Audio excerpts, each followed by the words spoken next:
Hi everyone, it's Shannon and welcome to today's video. So I am back for another Disney Wish recap, and today we're talking about all things pools and basically everything on the pool deck. So decks 11, 12, 13, and 14 because they were, multi-level. So I'm going to talk everything, Quiet Cove, Aqua Mouse, Toy Story Splash Zone, all of it. So let's get started. Okay, so before we get started with my recap, I do just want to remind you that I am now a TouringPlans travel partner. So if you are interested in booking a cruise vacation or a Disney vacation, it could be any cruise line.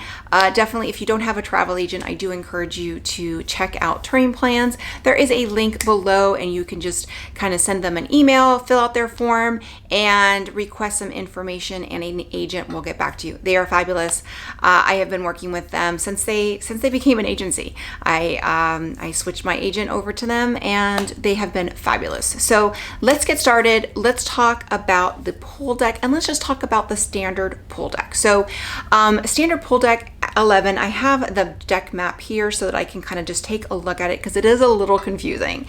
I personally, and I mentioned this in my video of all the pools, kind of doing a tour, I'll post a card up here and there'll be a link below as well, and kind of just walked through, and I was doing a walkthrough, and it's kind of confusing because there's all these different pools and you kind of walk up, so it's kind of like, what deck is this on? Am I on 11? Am I on 12? Am I on 13? Because you're kind of just walking up and down stairs, and you're not really walking like, we're not going up an elevator to deck 13 to get to the pool. So it can be a little confusing, but once you get to deck 11, you can pretty much access all the pools from there as long as you can climb stairs. So just kind of keep that in mind. You can kind of look at that video where you can kind of see the layout.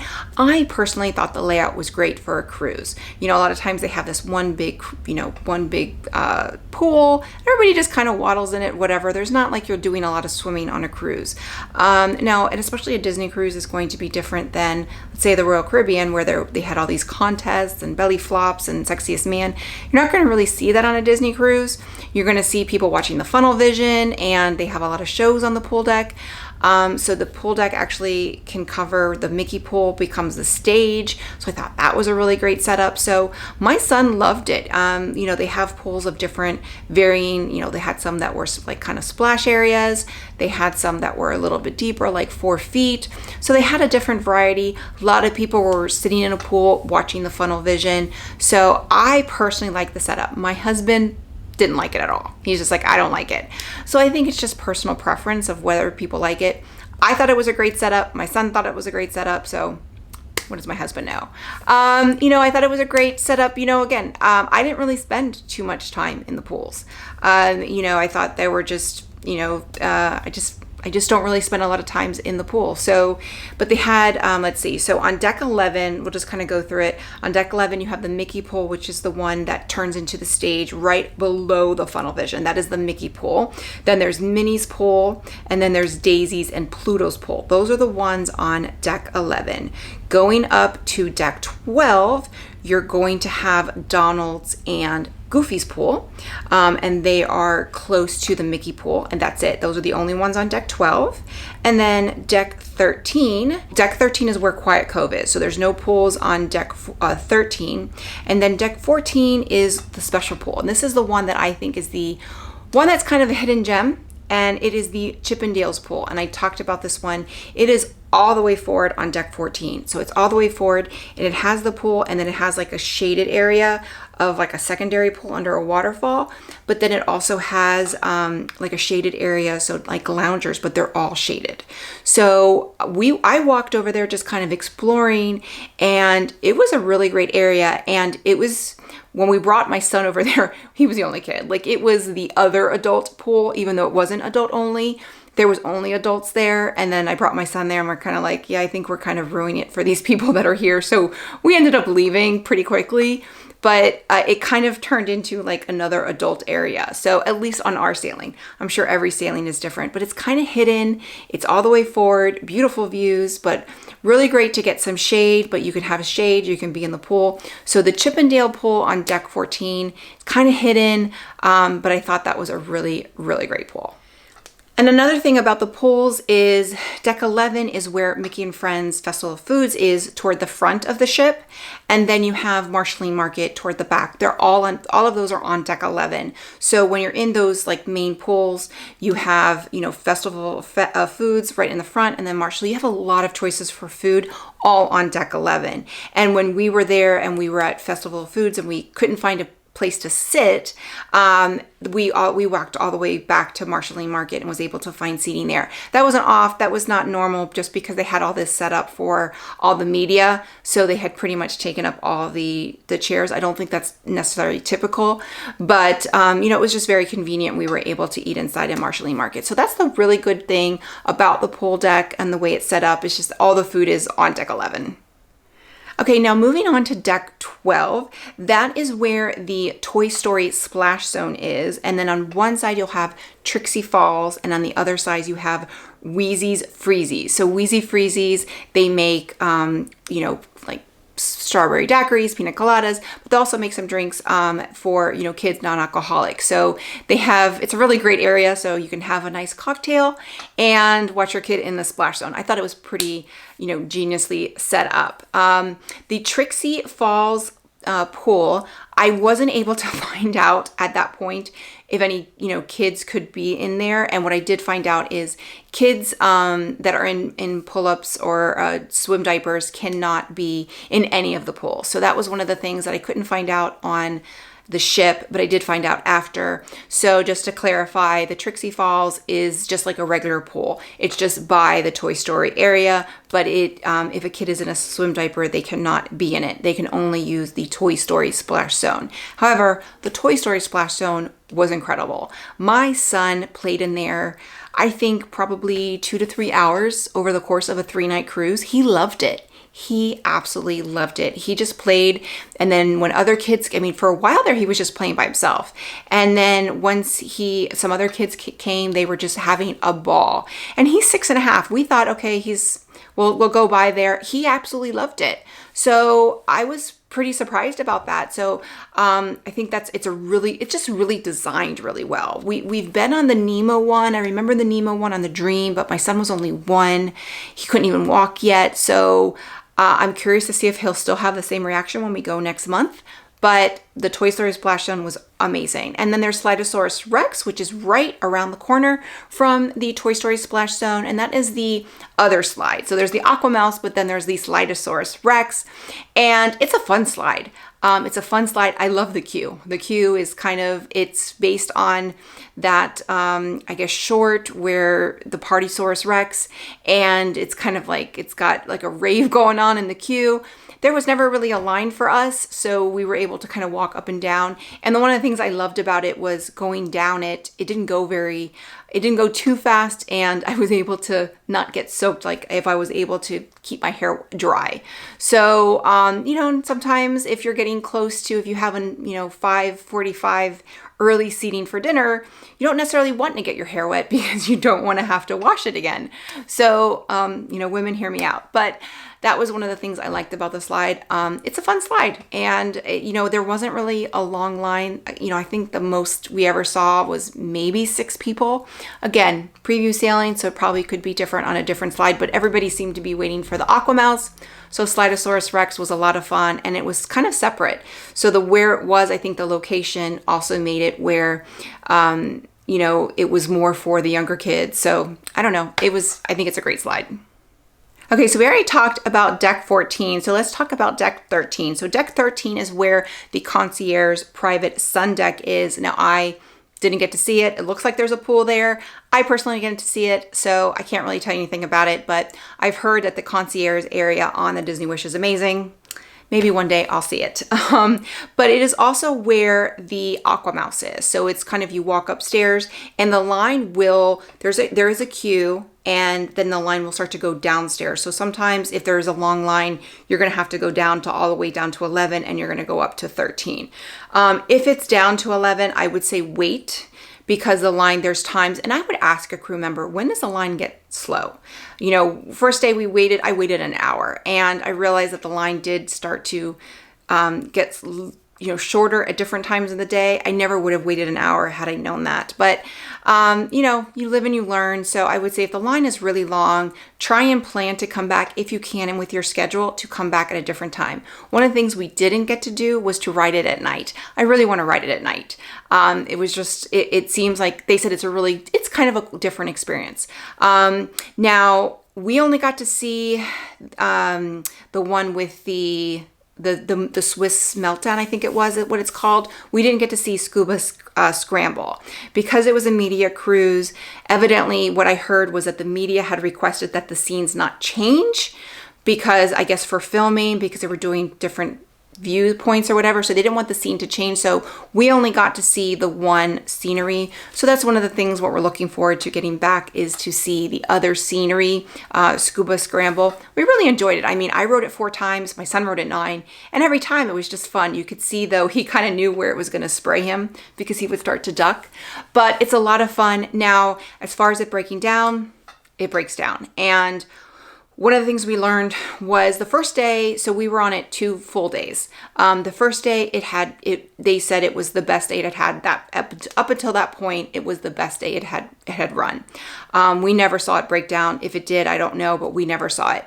The second day, we saw it break down 5 times within a couple hours. One of the things was they weren't allowing single riders. They were saying one of the reasons why it was getting stuck was single riders. So the second day, they were allowing single riders and it kept getting stuck. So, and then all of a sudden they said, okay, no more single riders. We did see it get stuck with not single riders, but 2 kids that were probably like 10 and 12. They were I probably weighed more than them put together. So they got stuck on it. So it seems to be a weight issue.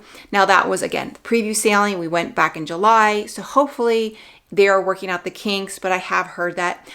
And when we did see one of the project managers, we were kind of waiting for it to go back up. The last time we rode it, we were chatting with him.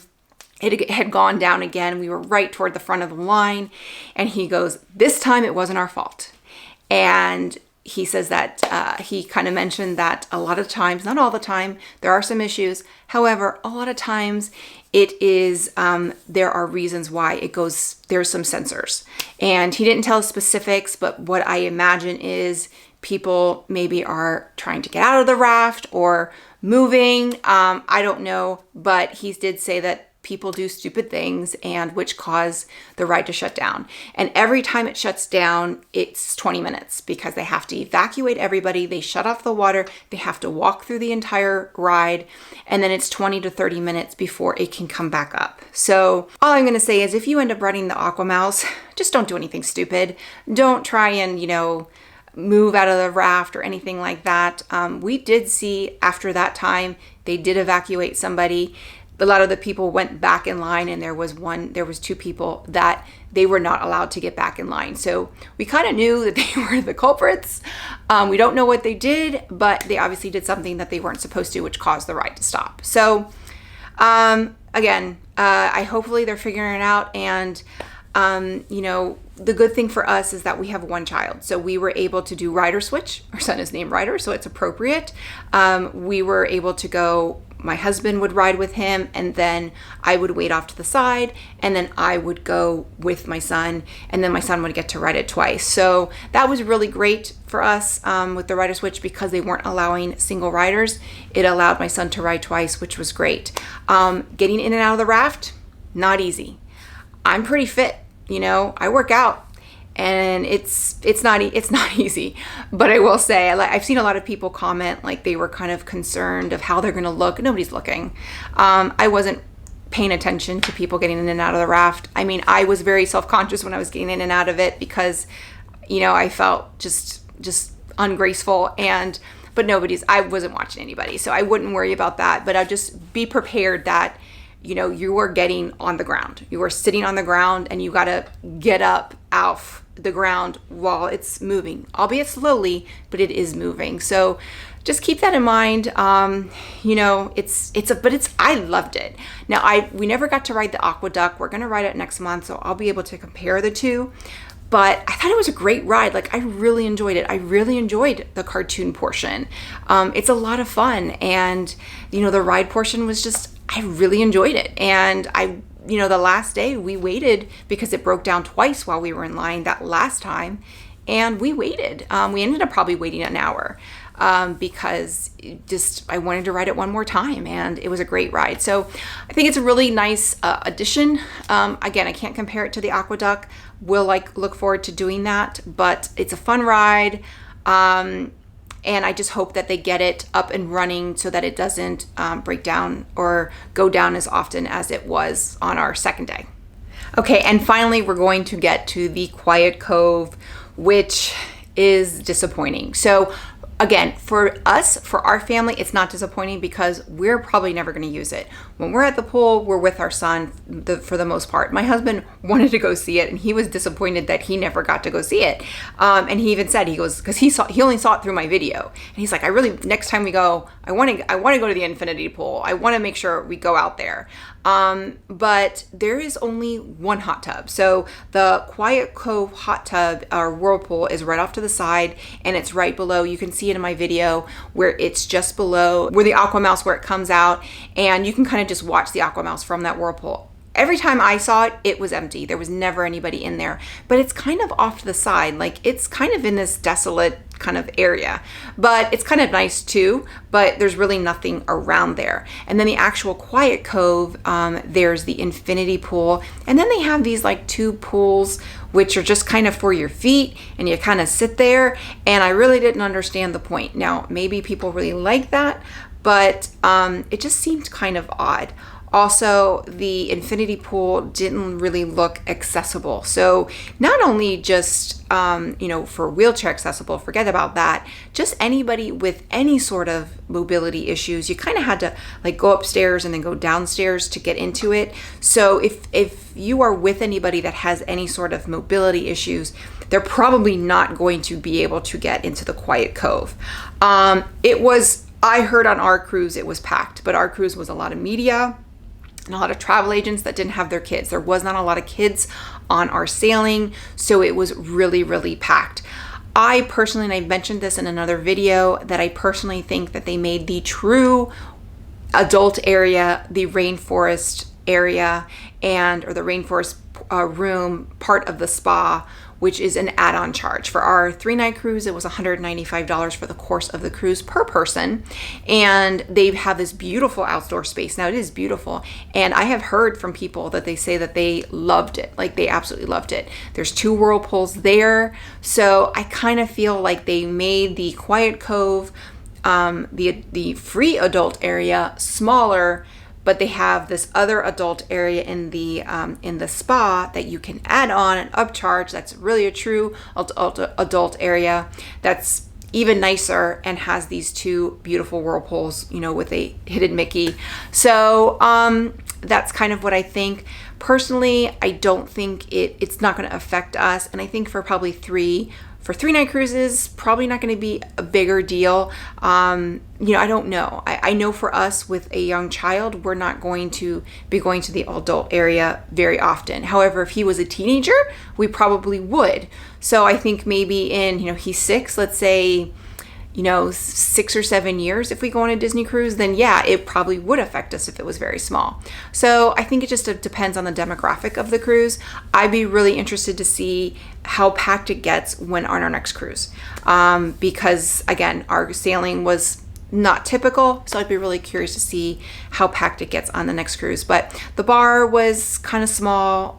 The Cove Cafe was nice. There was actually a lot of people working there, because again, a lot of media, but it was nice. But there was so many other places to get coffee and specialty coffee. It wasn't just the Cove Cafe.